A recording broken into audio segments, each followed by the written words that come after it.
Les lustres en cristal frémirent lorsque les portes de l'ascenseur s'ouvrirent au 80e étage, dévoilant un Tokyo scintillant comme un circuit imprimé plutôt que comme une ville. Et me voilà, au gala Caldwell à $9000, que j'avais méticuleusement orchestré pendant 6 mois, censé célébrer leur domination imaginaire. En m'approchant de la table d'honneur, où l'élite tokyoïte avait déjà pris place sur 12 fauteuils de velours, je réalisai que j'étais la 13e invitée, exclue. Justine, mon mari, ne se leva pas et ne s'excusa pas. Il se contenta d'un rire sec et forcé et d'un « oups », assez fort pour que les mondains l'entendent, signifiant que je n'avais pas ma place. Patricia, sa mère, ne me jeta pas un regard, ajustant son collier de diamants d'un hochement de tête suffisant vers la sortie. À cet instant, le tremblement de terre que j'attendais ne se produisit pas. À la place, une lucidité glaciale s'empara de moi. Je ne protestais pas, je ne suppliais pas. Une table que j'avais financée de ma poche, et pourtant, je n'étais pas de la famille. Je suis sortie, dépassant les lumières panoramiques, la silhouette de Tokyo qui ne m'impressionnait plus, pour ne voir que les colonnes de livres de contes que j'avais tenues pendant 5 ans, tandis que Justine et Patricia me traitaient comme un simple outil, invisible, ignoré, la stratège silencieuse qui maintenait leur monde en ruine. Dès mon arrivée dans le cercle des Caldwell, j'avais été leur magicienne de l'industrie, transformant des acquisitions vouées à l'échec en succès, bâtissant ma propre entreprise à partir de rien.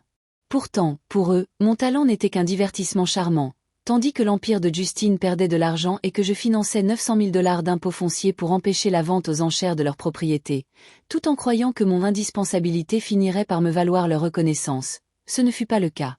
Leur négligence était une cage que j'avais moi-même construite, et pendant que Justine se concentrait sur Madison, une amie de la famille enceinte, je réorganisais leurs actifs offshore, les protégeant des autorités, tout en réalisant en silence que mon mariage était un service payant que je payais seul. L'erreur de comptage des chaises était intentionnelle, l'architecte n'était plus nécessaire une fois le toit consolidé, mais je me suis souvenu d'une règle fondamentale de la solidité des structures. Si l'on supprime les fondations, l'édifice s'effondre. Je me suis aventuré dans les rues illuminées par les néons de Tokyo, respirant l'air frais, l'esprit aiguisé par la trahison, et me suis dirigé vers un salon paisible embaumé de cèdre où les larmes n'avaient plus leur place. Mon ordinateur portable ouvert, j'ai entamé un démantèlement méthodique. Annuler l'acompte de $90 000 pour le gala, résilier toutes les garanties de l'entreprise, liquider le « fonds de dotation » de $900 000 qui était en réalité mon prêt secret, et le transférer sur mon compte. Les messages frénétiques de Justine et Patricia ont déferlé comme une tempête numérique, m'accusant de vengeance, d'égoïsme et d'instabilité, mais je n'ai pas répondu, j'ai siroté mon espresso, observant leur emprise s'évaporer. Leur groupe de discussion, autrefois instrument d'exclusion, devint le vecteur de leur panique.